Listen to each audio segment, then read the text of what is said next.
Hi friends. Degree ఉంది, certificates ఉన్నాయి, కానీ జాబే లేదు. ఇది ఏ ఒక్క కుటుంబానికి కథ మాత్రమే కాదు, చాలా కుటుంబాలకి నిద్రలేని రాత్రుల కథ అన్నమాట. ఇది ఒక జాబ్సే కాదు, స్కేర్సిటీ ఉంది, గైడెన్స్, ఇన్స్పిరేషనల్ లీడర్షిప్, వీటిల్లో కూడా స్కేర్సిటీ ఉంది. సో యూత్కి ఉత్సాహంతో పాటు ఒక క్లారిటీ అనేది క్రియేట్ చేయగలిగితే ఈ ప్రాబ్లం కొంతవరకు సాల్వ్ చేయొచ్చు అన్నమాట.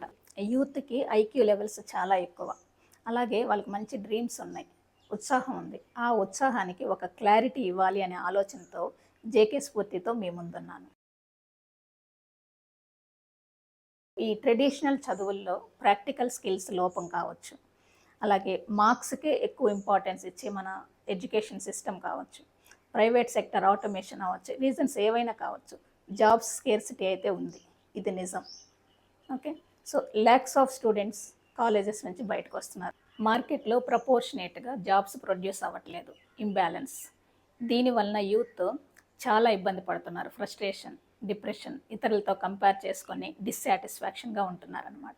ఇలాంటప్పుడే వాళ్ళకి మనకు సరైన గైడెన్స్, సరైన డైరెక్షన్ ఇవ్వగలిగితే అది వాళ్ళ జాబ్ కోసం కాదు, వాళ్ళ జీవితం కోసం. మన చేతిలో యూత్ ఉంది, వాళ్ళ చేతిలో దేశం ఉంది. ఓకే, ఇలా దేశానికే బేస్ అయిన యూత్కి ఫ్యూ పాయింట్స్ నేను చెప్పాలనుకుంటున్నాను.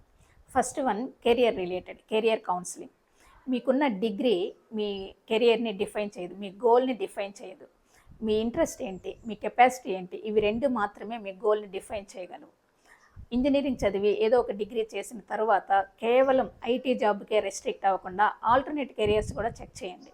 అంటే లైక్ ఇంటీరియర్ డిజైన్, ట్రేడింగ్, ఇలా చాలా ఉంటాయి. సో వీటన్నిటి మీద కాన్సన్ట్రేట్ చేయండి. పేరెంట్స్కి కూడా ఈ పాయింట్ ఆఫ్ వ్యూలో నేను చెప్పేది ఏంటంటే, పిల్లల మార్క్స్ కంటే కూడా వాళ్ళ మెంటల్ ఎబిలిటీ, వాళ్ళ మెంటల్ స్ట్రెంగ్త్ చాలా ఇంపార్టెంట్. ఓకే, అలాగే యూత్, మీకు ఒక తలుపు మూసుకుపోతే రెండో తలుపు ఖచ్చితంగా తెరుచుకొని ఉంటుంది. ఉద్యోగం కోసం టైం వేస్ట్ చేసుకోకుండా ఎదురు చూస్తూ ఉద్యోగమే మీకోసం వెయిట్ చేసేలాగా మీరు మారాలి. మీకు ఎలాంటి స్కిల్స్ ఉంటే ఆ ఉద్యోగానికి మీకు సరిపోతుంది అనేది మీరు చెక్ చేసుకోవాలి. ఇక స్కిల్ డెవలప్మెంట్ విషయానికి వస్తే, అందరిలో ఏదో ఒక స్పెషాలిటీ ఉంటుంది. మీ టాలెంట్ ఏంటో గుర్తించండి ఫస్ట్. సపోజ్ మీరు బాగా మాట్లాడగలరు అనుకోండి, public speaking, marketing, webinars, workshops, ఇలాంటివన్నీ మీకు సరిపోతాయి అన్నమాట. అలాగే అసలు ఈ స్కిల్ని ఎలా గుర్తించాలి అనే దానికి కూడా ఒక 4 క్వశ్చన్స్ ఇస్తాను మీకు. ఆ 4 క్వశ్చన్స్ మీలో మీరే వేసుకుంటే మీకు అర్థమవుతుంది మీకు ఏ స్కిల్స్ ఉన్నాయి అనేది. ఫస్ట్ క్వశ్చన్ ఏంటంటే, మీరు ఏ పని చేస్తూ ఉంటే మీకు టైం తెలియకుండానే గడిచిపోతూ ఉంటుంది, దానిలో లీనమైపోతారు.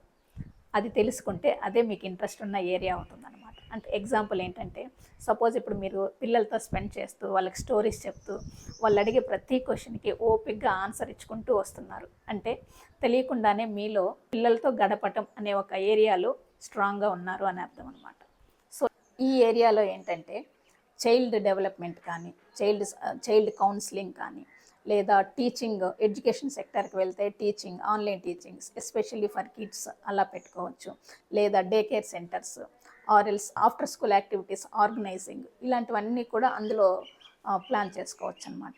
అలా కాకుండా మీ న్యాచురల్ స్కిల్ ఏంటి అనేది కనుక్కోవాలంటే, మీరు మీ చుట్టూ ఉన్న మీ ఫ్రెండ్స్ కానీ, మీ ఫ్యామిలీ మెంబర్స్ కానీ ఏ విషయాని కోసం మిమ్మల్ని హెల్ప్ అడుగుతున్నారు అది అబ్జర్వ్ చేయండి. అదే మీకున్న న్యాచురల్ స్కిల్. ఎవరైనా మీ దగ్గరకు వచ్చి వాళ్ళ ప్రాబ్లమ్స్ని షేర్ చేసుకొని సొల్యూషన్ అడుగుతున్నారు అంటే మీరు బెస్ట్ కౌన్సిలర్ అని అర్థం, ఆ స్కిల్ మీలో ఉంది అని అర్థం. అలాగే ఎవరైనా వాళ్ళ ప్రజెంటేషన్ కోసం మీ హెల్ప్ అడుగుతున్నారు అంటే మీలో మంచి డిజైనింగ్ స్కిల్స్ ఉన్నాయి అని అర్థం. ఇలాగా మీలో ఉన్న న్యాచురల్ స్కిల్స్ని ఈజీగా కనుక్కోవచ్చు అనమాట.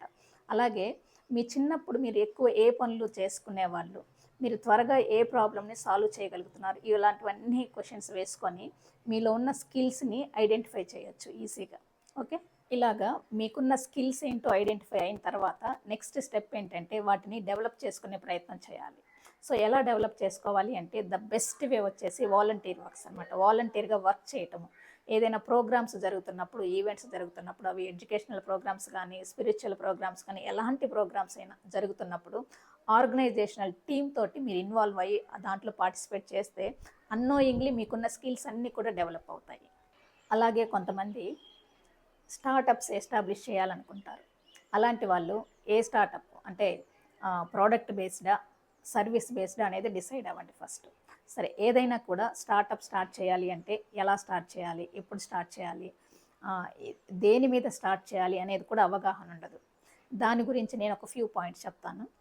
ఒక స్టార్టప్ ఎస్టాబ్లిష్ చేయాలి అంటే ఫస్ట్ మీరు మీలో ఉన్న ఒక పాజిటివ్ 5 స్ట్రాంగ్ పాయింట్స్ రాయండి.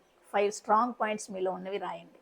ఓకే, ఎగ్జాంపుల్లో నన్ను తీసుకుంటే నేను డేటా బాగా కలెక్ట్ చేస్తాను. సో నేను ఏదైనా తెలుసుకోవాలి అనుకుంటే దాని రూట్ దాకా వెళ్తాను, డేటా మొత్తం కలెక్ట్ చేసుకుంటాను. మేబీ అదే వన్ ఆఫ్ ద రీజన్స్ అయి ఉండొచ్చు ఈరోజు కంటెంట్ క్రియేటర్గా మీ ముందు ఉండటానికి. ఓకే, అలాగే మీలో ఏదైనా ప్రజెంటేషన్ స్కిల్స్ ఉన్నాయనుకోండి, దానిని బట్టి దానికి రిలేటెడ్ ఏరియా మీరు ఎంచుకోవచ్చు. ఓకే, దీని తర్వాత మీ టార్గెట్ ఆడియన్స్ ఎవరు అనేది కూడా ఫిక్స్ అవ్వాలి. ఓకే, సో అది ఎలా తెలుసుకోవాలి అంటే, సపోజ్ మీరు బాగా ప్రజెంటేషన్ స్కిల్స్ ఉన్నాయి, మీ స్కిల్స్కి రిలేటెడ్గా సొసైటీలో మీ చుట్టూ ఉన్న ప్రాబ్లమ్స్ ఏంటి ఐడెంటిఫై చేయండి. ఒకప్పుడు పేరెంటింగ్ కోచెస్ అనే వాళ్ళే లేరు. ఓకే, సో అప్పుడు అవన్నీ న్యాచురల్ స్కిల్సే. బట్ నవ్యూ డేస్ సిచ్యువేషన్ మారింది, పేరెంటింగ్ టిప్స్ కూడా ఒక స్పెషల్గా నేర్చుకోవాల్సి వస్తుంది.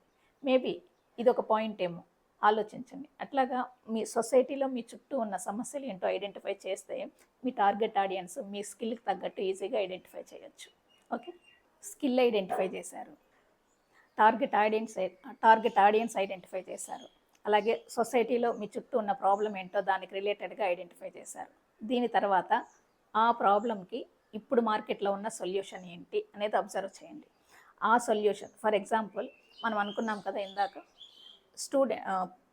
పిల్లలు, కిడ్స్, వాళ్ళకి రిలేటెడ్గా ఏదైనా ఆఫ్టర్ స్కూల్ యాక్టివిటీస్ ఆర్గనైజింగ్ యూనిట్గా ఏదైనా ఒకటి క్రియేట్ చేయాలి అనుకుంటే ఆల్రెడీ దీనికి రిలేటెడ్గా ఏమైనా ఉన్నాయా, ఒకవేళ ఉంటే మీరు అనుకున్నవి అందులో ఉన్నాయా లేవా, అలా ఆలోచించి మనం అడిషనల్గా స్టార్ట్ చేసుకోవచ్చు అనమాట.